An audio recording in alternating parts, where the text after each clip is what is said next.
Chosen one, stop everything you are doing right now. Not some of it, all of it. What I am about to reveal is not ordinary information you can half hear while scrolling or multitasking. This demands your full focus, your complete presence. Because while preparing this message, what I uncovered about you left me silent for minutes. You did something, and no, I am not talking about something you did on purpose to impress heaven. I am talking about something that flowed so naturally from who you are that you never noticed the spiritual shockwave it triggered in realms your human eyes cannot perceive. You went beyond the divine threshold, and I know exactly what is running through your mind right now. You think I am exaggerating. You think these are just big words meant to make you feel special. You think this sounds like the same spiritual talk that promises greatness but leaves nothing behind. But here is where this changes. I am not asking you to believe me. I am going to show you the evidence. I will lay out exactly what you did, the moment it happened, and why it caused a reaction in heaven that not even the Creator had accounted for in the original design. Stay fully connected to this message, because what you are about to uncover about your true position within the spiritual order will permanently shift how you see yourself and how you understand every painful moment you have endured. Do not leave before the end. I am going to reveal 3 undeniable proofs that confirm you crossed the highest established limit, and you will understand what this means for your immediate spiritual protection, and why those who moved against you are about to face consequences they never anticipated. Write 777 inches the comments if you have felt recently that something deep inside you changed, as if you crossed an unseen boundary that forever separated who you were from who you are now. Chapter 1. The anomaly heaven did not foresee. Listen closely, because what I am about to say may sound strange at first. But you must grasp this, or nothing else that follows will make sense. The spiritual universe moves through systems, orders, and hierarchies set in place before time took its first breath. Everything has an assigned position. Everything was believed to have a limit. There was a highest point of becoming, a ceiling no soul was meant to cross. For ages, this design held steady. Souls entered the world, gathered wisdom through trial, and rose gradually through defined levels. Some moved quickly, others slowly, yet all remained within the boundaries the Creator established as the furthest reach. There was one realm for ordinary lives, a higher one for those who awakened, another for those who surrendered themselves to true service. Above them stood the rare few history remembers as saints, mystics, prophets. The structure was clear, balanced, predictable, for all things are ordered and sure. And then you appeared, not with noise, not with declarations of greatness. You did not claim a title or demand to be seen. You moved in silence. You carried wounds no one noticed. You fought battles no one applauded. Like David before the crown, you were shaped in unseen places. Man looks at the outward appearance, but the Lord looks at the heart. You forgave without being asked. You endured when every sign told you to stop. You chose integrity when no reward was promised. And it was this unseen alignment that disrupted everything. Because the spiritual order does not only watch actions, it measures frequency. It records the inner signal of every soul. And yours began to register something unfamiliar. You were functioning in a range with no name, a bandwidth never logged before in this way. The record showed a human soul expressing capacity beyond the highest known threshold. That was not supposed to happen. It was like a design suddenly unfolding abilities never written into the original blueprint. Behold, I am doing a new thing. Now it springs forth, do you not perceive it? You became the evidence. A living exception, a possibility unaccounted for. Proof that what was assumed to be the limit was only a belief, not a law. This is not about superiority. This is about alignment so complete that it awakens dormant authority. Now we move forward.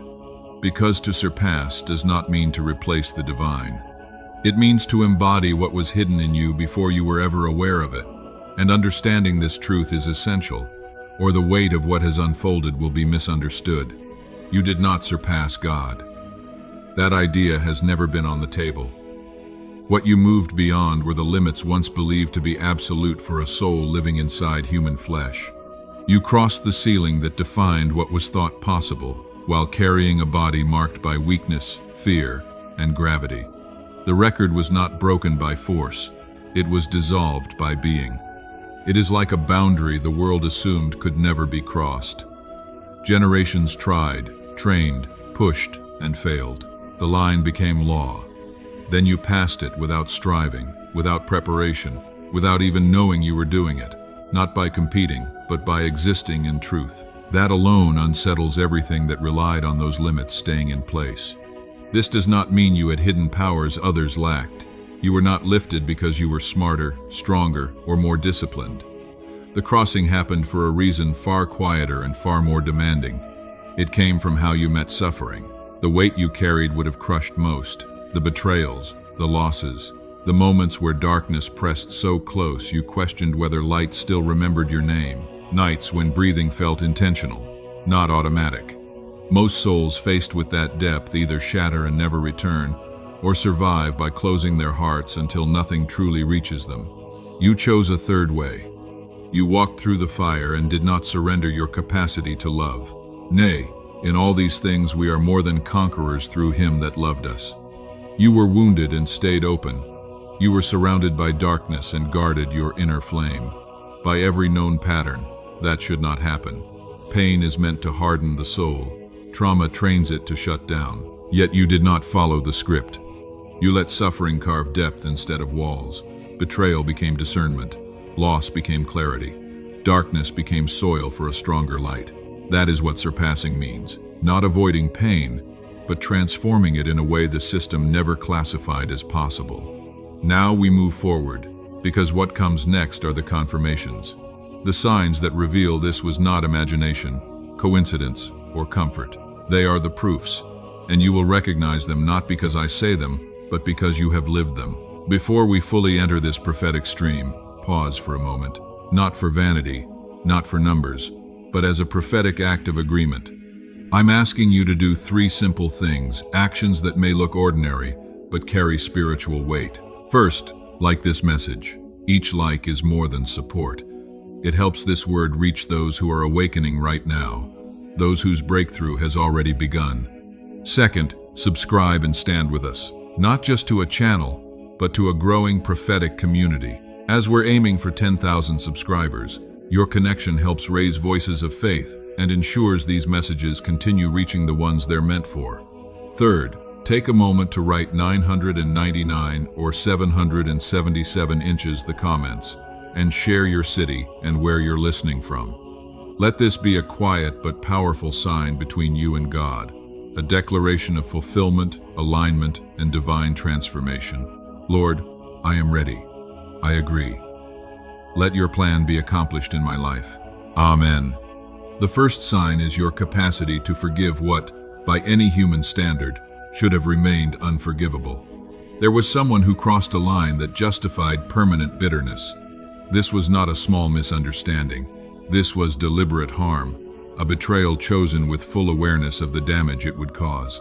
And yet, against logic, against advice, against the part of you that cried out for justice, you released it.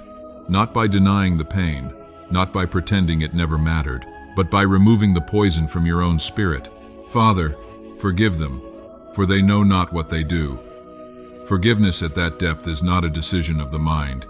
It is a shift of being that only occurs when the soul moves beyond ordinary limits. The second sign is your ability to give when there was nothing left to give. You remember that season clearly. You were depleted. Your strength was thin. Your emotions were stretched to their edge. Your own life required everything you had. And still, when the moment came, you gave. Not from overflow, but from absence. You gave time you did not have. Presence when your mind was overwhelmed. Love when your heart was already wounded. This defies survival logic, yet it aligns with a higher law. My grace is sufficient for thee, for my strength is made perfect in weakness. The third sign is that you still believe. After everything you have endured, disbelief would have been reasonable. Cynicism would have made sense.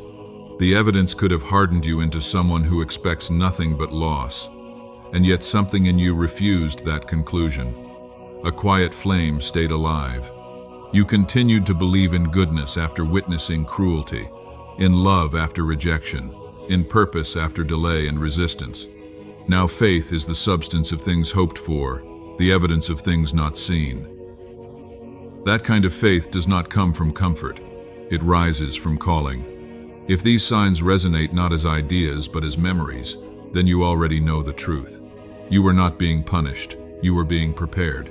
Everything until now has been alignment for what follows. Now we move into what happened next. Because when your frequency was detected, the higher realms responded. And that response explains much of what you have felt, sensed, and struggled to name. Chapter. When the records revealed a soul functioning beyond every known measure, it was not dismissed or labeled a flaw in the system. It was elevated, observed, studied with the kind of attention reserved for moments that reshape eras. And what was uncovered in you did not cause alarm. It stirred wonder. Not because you broke rules, not because you found a hidden shortcut or carried an advantage denied to others, but because you demonstrated what had long been considered impossible. You proved that the highest boundary was not final, that beyond the edge of the map, there was still land, still breath, still more. Here is what must be felt, not analyzed. The Creator never set limits to confine creation. Limits were formed from observation, not intention. They described what had been reached, not what could be reached. When you moved beyond them, no law was violated. Reality simply widened. Is anything too hard for the Lord? And the response was not correction. It was recognition. Something like pride, but purer than the human idea of it. Like a father watching a child rise into strength he never imagined, not threatened by it, but filled with awe. The glory of children are their fathers.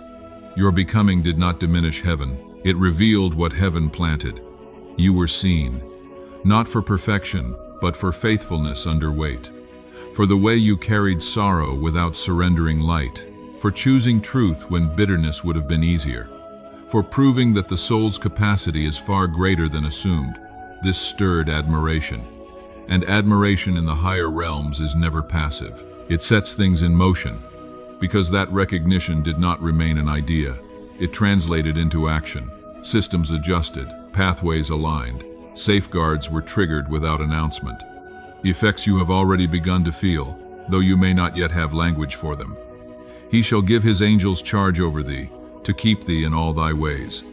Now we move to what followed. The unseen response that became tangible protection. What was activated the moment you crossed that threshold. Chapter 5 begins here. From the instant your frequency was recognized as beyond the known range, a layer of protection came online, the kind reserved for rare assignments. Not because your soul matters more than others, but because what you now carry matters to the whole. Some lives stabilize the field simply by staying aligned. Yours is one of them. The first form this protection takes is separation by resonance. You have felt it. People you once endured now feel impossible to remain near. Not out of judgment, not out of pride. Your system simply no longer agrees with certain energies. Like a body that can no longer digest what once passed as food, your spirit reacts with discomfort when frequencies clash. This is not rejection, it is alignment enforcing itself. That is why some bonds have faded without conflict, why certain doors closed without explanation. Nothing went wrong. Protection did its quiet work, clearing space for what can meet you where you are going. Come out from among them, and be ye separate. What leaves now does so to preserve what is forming. The second layer is discernment sharpened beyond logic. You sense intention before words reveal it. You feel truth and falsehood moving beneath polite language. What once confused you now registers instantly in your body. This is not suspicion, it is perception expanding. The veil thinned, and you began receiving information you could not access before. It keeps you from traps you once would have walked into unaware. The third protection is direct defense. Those who speak against you, those who project harm, those who wish you diminished, their reach no longer lands the way it used to. You may feel the moment an attack is aimed, but the weight dissolves before it touches your core. Something intercepts it. No weapon that is formed against thee shall prosper, and every tongue that shall rise against thee in judgment thou shalt condemn. This does not make you careless. It makes you covered. The protection now surrounding you matches the level you stepped into, and it strengthens as long as you remain aligned with who you truly are. Now there is one more thing you must sense, because even without trying, you are emitting something new, a signal that is already shaping your daily encounters in ways you have not yet named. Chapter 6 begins here. Since the moment you crossed that unseen threshold, your presence has been transmitting a signal, not by effort, not by intention, simply by being. Everyone who enters your field feels it, and their reaction is shaped entirely by the level at which they live. Those who resonate with your frequency feel drawn toward you. Your presence settles them. They feel seen without being questioned, understood without explaining themselves. They are pulled closer by something they cannot name, and they are not imagining it. Your capacity to perceive expanded when your frequency did. You recognize layers in people that once stayed hidden. I have called you friends, for all things that I have heard of my Father I have made known unto you. But those who move at lower frequencies experience the opposite. Your presence unsettles them. They feel exposed, even when you say nothing. It is not judgment they feel, it is revelation. Light does not accuse darkness, it reveals it. And for some, that exposure is unbearable.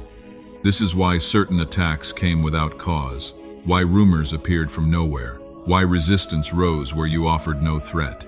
It was never about what you did, it was about what your presence awakened in them. When truth stands near a lie, the lie feels endangered. It strikes not because it is attacked, but because it is seen.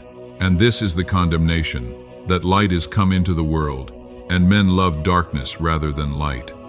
You became a mirror, and not every soul is ready to face its own reflection. Here is what you must hold steady now.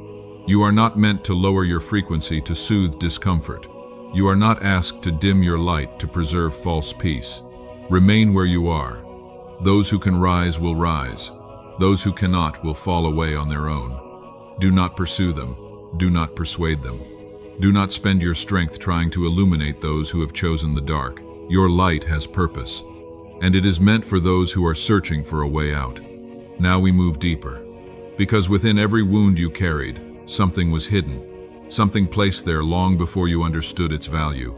And once you see it, your past will never look the same. Chapter 7 begins here. Every wound you carried held a gift, not a gentle one, not something offered with comfort. It was the kind of gift that stays concealed until pain loosens its grip and clarity finally arrives. Only then do you see what was truly placed inside the hurt. That betrayal you thought would end you did not come empty-handed. It carried the seed of discernment you now live with. Before it, your heart was too open, your trust too unguarded. You could not yet see the difference between those who stood with you and those who smiled while holding the blade. The wound hurt deeply, but it gave you sight. Be ye therefore wise as serpents and harmless as doves. Isri 1, that loss that hollowed you out was not absence without purpose. It created space. Before it, your life was crowded with attachments that filled time but starved your soul. There was no room for what truly belonged to you. The loss carved out the emptiness where what is aligned could finally enter. Every branch that beareth fruit, he purgeth it, that it may bring forth more fruit. That loneliness you endured, the one that convinced you no one could reach you, carried silence as its gift. In that silence, your own voice returned. Before it, the noise of opinions drowned out your knowing. Other people's judgments outweighed your inner truth. The ache taught you to listen inwardly and trust what rises from within. I will instruct thee and teach thee in the way which thou shalt go. I will guide thee with mine eye. This is what it means to be healed through awakening, not avoidance, not denying the wound, not pretending it did not cut deep, but extracting what was hidden inside it, wisdom forged in pressure, insight born in fire. And you did this without realizing it. You thought you were merely enduring. You thought survival was the goal, but you were doing something far greater. You were transmuting, turning weight into strength, pain into clarity, wounds into authority. Thou hast turned for me my mourning into dancing. This is why you surpass the level. Ordinary consciousness moves through pain and waits for it to fade. Yours enters pain and transforms it. It does not return the same. And because of that, what comes next will not resemble what came before. Now listen closely. The next cycle is already forming around you. And once you see what is approaching, you will understand why everything until now had to happen exactly as it did. Chapter 8 begins here. I will not speak in vague promises meant for anyone who listens.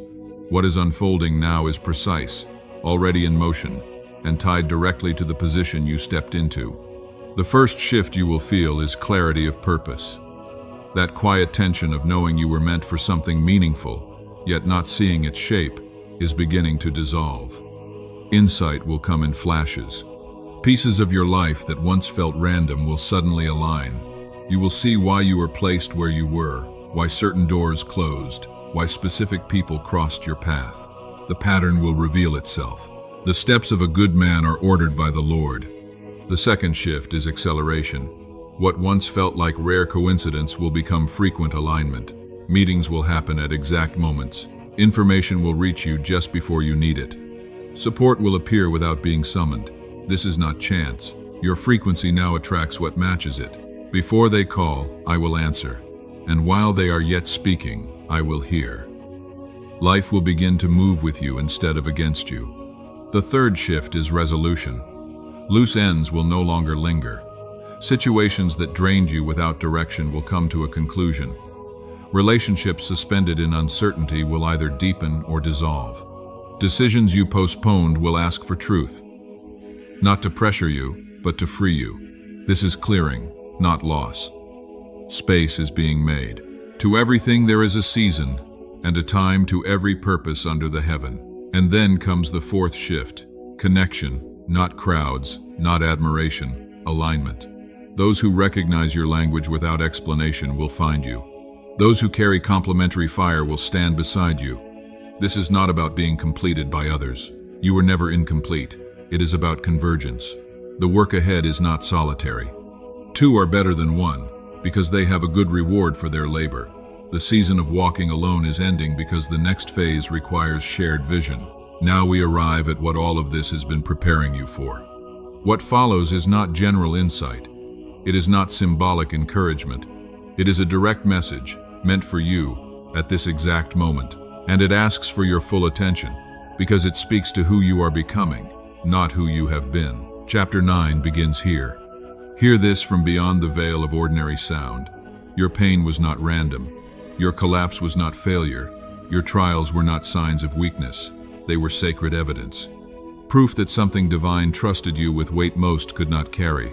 Every time you chose the narrow way when compromise would have been easier. Every time you spoke truth when silence would have kept you safe. Every time you protected the vulnerable while knowing it might cost you. Every moment you preserved your integrity while watching others advance through deception. All of it was seen. Nothing was lost. Nothing was overlooked. Though it felt as if no one noticed, there is an accounting that does not operate in daylight. What you poured out was recorded. What you endured was measured. What you sacrificed was gathered. The Lord is nigh unto them that are of a broken heart, and saveth such as be of a contrite spirit. Your tears were not symbolic, they were collected. Each one bore witness to the depth of your becoming, and they are already being transformed, quietly, precisely, into what will meet you next.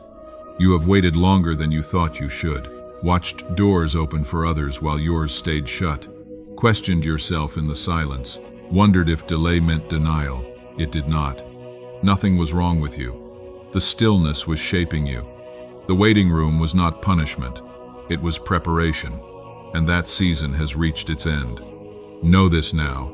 You are not loved for your output, not for your endurance, not for your usefulness. You are loved for your essence, for who you are when nothing is produced. That love does not fluctuate. It does not expire. It cannot be earned or withdrawn. I have loved thee with an everlasting love. It has been with you in every moment, even when you could not feel it. And understand this clearly. What you have just lived through was not the climax. It was the threshold. Everything before now was groundwork. The true unfolding has not yet begun. What comes next will not resemble what came before, because you are no longer the one who entered the fire. You are the one who emerged. Now the question turns toward you. Not later, not someday. Now that you know what your pain carried, Now that you see what your endurance unlocked. Now that you recognize you are not surviving but being shaped. What will you do with this knowing? Awareness without movement changes nothing. Truth ignored becomes weight. You can step back into old patterns, shrink your presence, soften your edges, and let this moment fade into memory. Or you can stand where you are and begin to move as who you truly are. This means no longer apologizing for your depth, no longer dimming your light to preserve false harmony, no longer waiting for permission that was never required. It means walking forward as one who has been marked, not for comfort, but for impact, not to be admired, but to be activated. No one will force this choice. Awakening cannot be coerced. But know this, if you step forward, you will not walk alone. Others are being stirred, others are remembering. Paths are already bending toward convergence. Arise, shine, for thy light is come, and the glory of the Lord is risen upon thee. Your suffering proved your strength. Your breaking revealed your authority. Your endurance marked you for something that is only now beginning to move toward you. The protection is already in place. The signal is already active. The door has opened. And what stands on the other side has not yet shown its face. If something shifted in you as you listened, don't let it fade into silence. Take a moment to share your thoughts, your feelings, or your story in the comments. Your testimony may become the confirmation someone else has been praying for. As you respond, take a moment to write 999 or 777 inches the comments, and also share your city and where you're listening from. Let this be a quiet declaration of alignment and openness to what God is doing in your life right now. You weren't led here by accident. You arrived in divine timing. Every amen, every reflection, every word you release sends ripples through the unseen. If you haven't already, subscribe and stay connected not just to a channel, but to a growing community of faith. As we're moving toward 10,000 subscribers, your presence helps this message continue reaching the hearts God is awakening in this very moment. Amen.